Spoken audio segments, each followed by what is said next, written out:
Hey guys, Jimmy here and welcome to 2017. I know, right? Great. Celebrations. I've just about recovered from my New Year celebrations, so I hope you guys had a really good New Year. And onto this now, onto this bad boy, which is the Formula Dirt, as you can see in front of us. Just came out a couple of days before Christmas from Racer, so it was a pretty cool little Christmas present to get from those guys. Now, I've not really had much of a chance to drive this car up until recently, because I've been very busy doing other things, so a bit late to the party getting into it, but better late than never, right?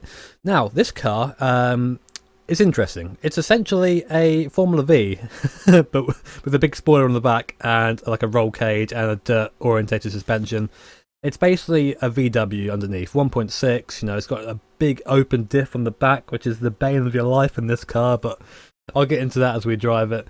Not massively fast. They put this in the same category on the car selection screen as the Rallycross Evo, and those do not go together. No, they don't. The Evo is exponentially faster than this. This is not. This is rear-wheel drive, open differential, okay suspension, and pretty much road tyres. So all that comes together makes a fantastic combination for those looking to try and maybe get into driving on dirt, trying to understand the principles. A good trainer car to get into it. So enough of that. Let's go complain about this diff some more, shall we? Now, I forgot to mention we're at a track called Oscura, which was also brought out at the same time as this Formula Dirt car. Just about to see the lights from where I am, engaging first gear. And open differential. Go, please. Worst getaway of the year so far, but we're only a couple of days in, so that's to be expected. We're against the AI here. You can only have a maximum of 10 cars from what I can see so far, so I'm having to make do with the sort of the small field. The gearbox is a 4-speed. You can edit the ratios a bit, but I'm running the default ratios with the brake bars a little bit further back so the car actually stops. So if you want to try this setup at home, then go ahead, I suppose, and make our way through here. Now, oh Jesus Christ, what makes this car unique to sim racers anyway is, like I said, the open differential. Now, differentials are pretty hard to explain. I know how it works, but I can't really explain it, but I'll try my best. Okay, you have the rear wheels, okay, and they both receive, on an open differential car, only 50% of the torque each. They do not receive more than 50% of the torque on an open diff. So, in this car, if we start sliding around, for example, and we need to have a bit more power on the outside wheel to bring us around, we can't do that. The car sort of just slouches, which is why you won't really see me sliding that much into these corners, because the diff is not set up for that at all. I mean, like through here, for example, you see where I'm sort of getting a little bit loose and getting straight off the throttle again. It's because I can't. There's no, like, you can't control slides in this. It's not a car you slide in. It's a car you try and be actually quite precise in, which is very weird and very strange when you're driving on dirt. Now, I see a lot of cars that run off on dirt tend to have like either a locked diff or a welded differential.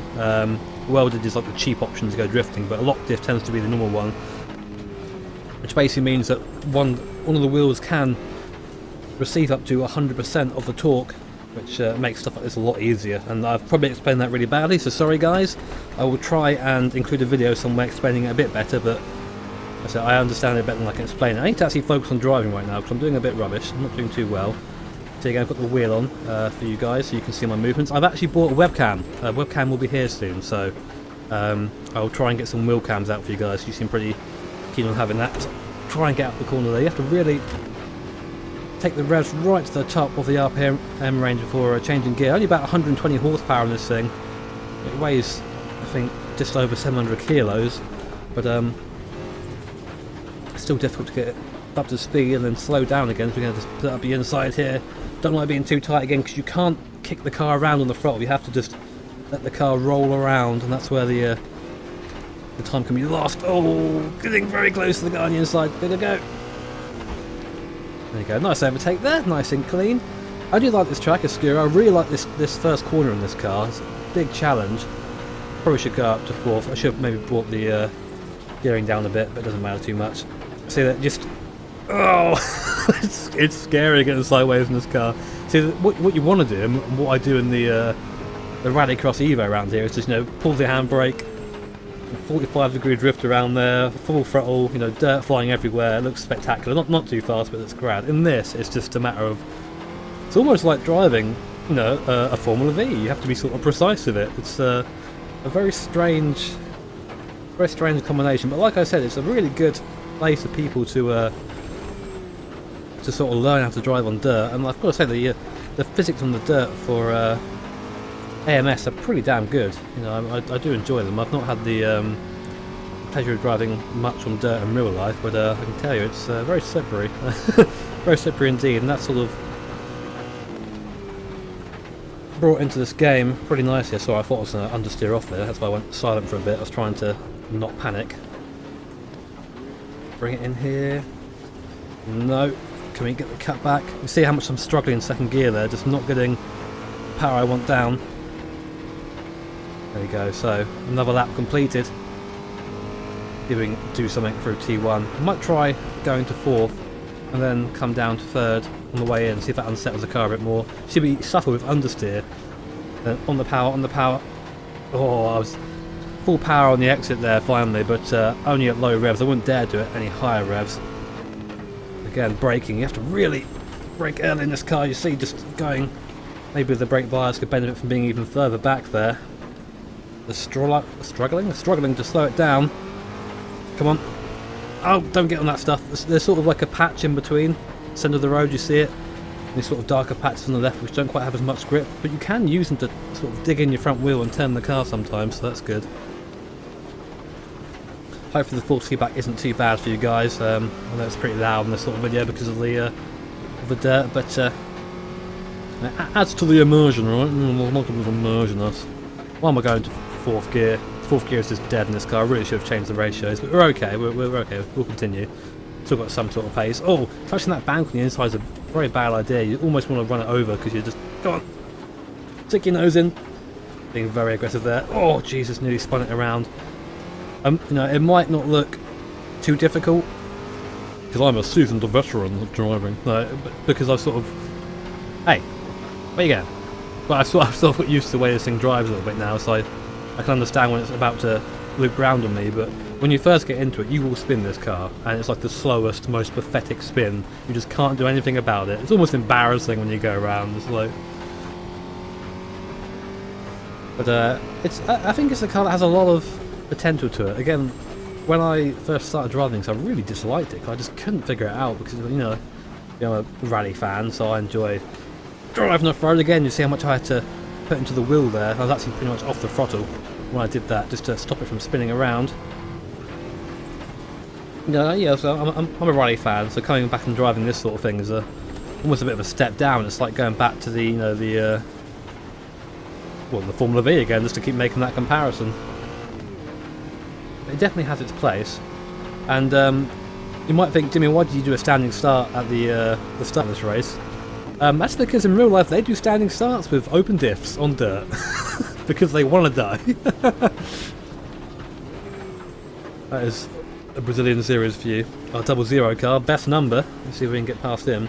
00 is actually my favourite racing number, although no one ever will acknowledge it to be a number. Oh, went very wide there. Got onto the bank. I just sort of got a little bit blindsided by the dust in front of me.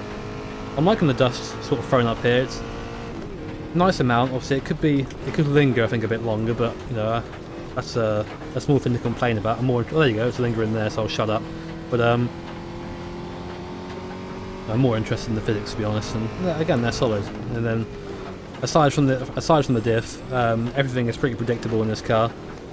But the understeer is pretty bad, so you see, just pretty much down to 0 there, just getting it around the corner. Car on my outside, best number.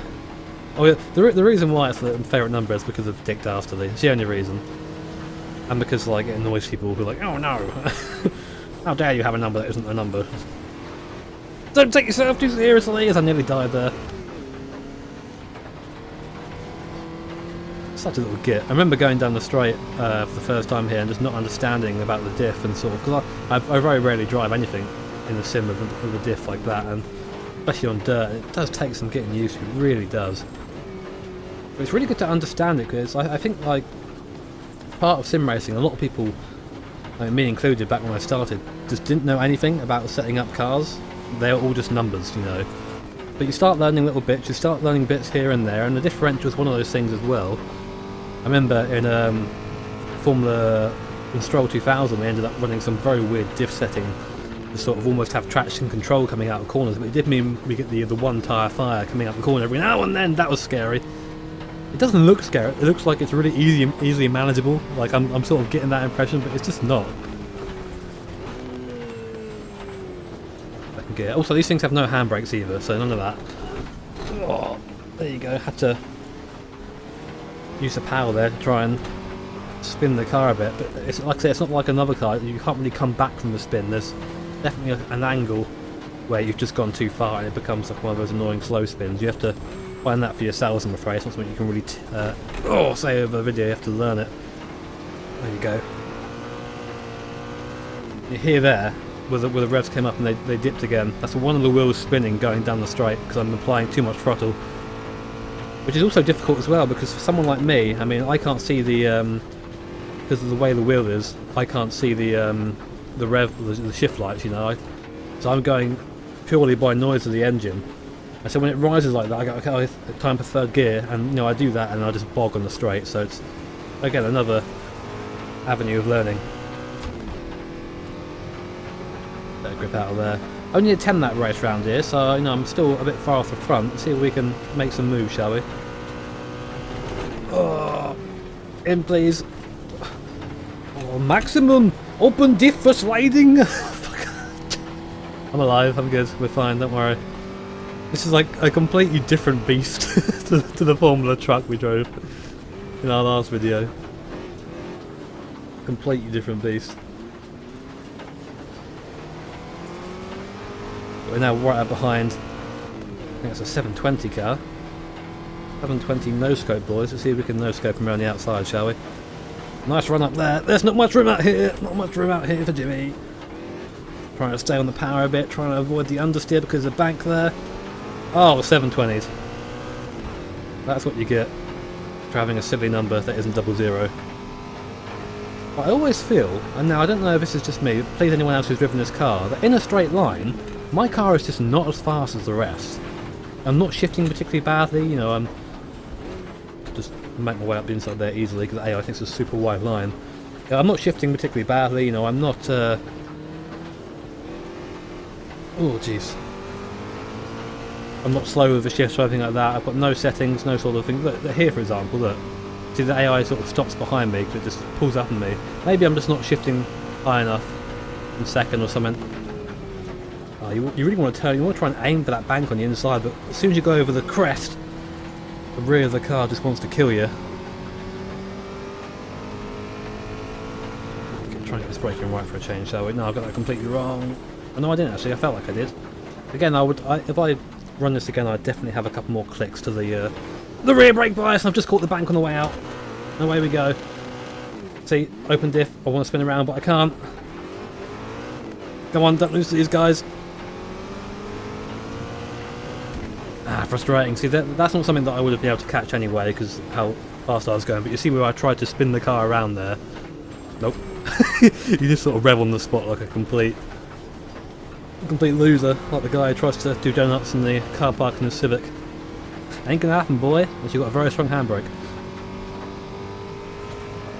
Alright, well we've dropped back now from the idea of a potential win, but we'll see if we can catch up these guys for the end of the race. Got unhindered now, I'm going to try and push it, he says, as he just understeers. Oh god, that's scary doing that. It is quicker to do that, it's quicker to get it sideways, but it's just terrifying. Like, the risk doesn't really justify it. I think maybe like on a hot lap if you're qualifying perhaps, but not in a race. That's something else about the AI in AMS. So I know the AI is pretty good to race with usually, but I've noticed in things like the Rallycross and this, for example, I don't really like getting the car sideways too much as we hit the white flag. I like to try and stay on a fixed line, which I think isn't really that realistic. But I think that'd be quite hard to program in to have AI sliding all over the spot. Of course, I haven't really raced against them that much. I mean, I did a race around here in the Rallycross cars the other day, and obviously doing this race today, so that's my only experience. Maybe they're better on other tracks, etc. Right, can we catch old 720 again? Can we embarrass him before the end?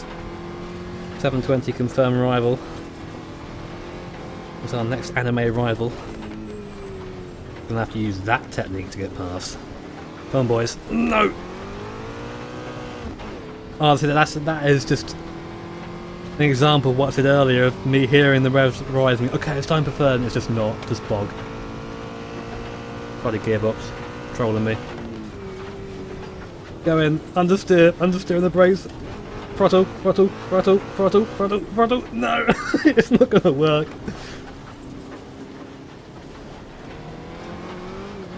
Come on. No! Oh, it's not enough, it's not enough. That's a fun car though, guys. That is the Formula Dirt. That is Skura, 10 laps against the AI.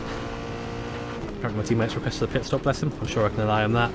A really good car if you are new to racing on dirt at all. I think it's a really good place to start this sort of thing. It really gives you, it teaches you to find grip, which I think is super important, because in the EVO, although it's a faster car and probably, you know, requires a higher skill level to drive it fast, it's so easy just to correct every sort of slide with just throttle and get out of it easily. You know, like this teaches you that you can't do that. You have to sort of try and work with, you know, limited resources, and that is, I think, a really good way to sum up this car. But yeah, guys, thank you very much for watching. Awesome to be making videos in 2017. Hope you guys enjoyed. If you did, make sure to hit that like button, of course, and subscribe to be notified of future videos. And I want to say a quick thank you to everyone who showed support on my video I put up before the end of the year. A lot of people, a lot of messages on various places that I haven't really got around to answering all yet, but I have read them all, and you know, they were very comforting to read, and I was happy that the video became, if anything, a place where people could talk about their own problems, because, you know, like I said in the video, it's a bit of a stigma, mental health, so people don't really like talking about it, but you're always welcome to do so on my channel if that's anything to go by. But hey, anyway guys, rambling. Thanks for watching, have an awesome day, and I will see you all next time.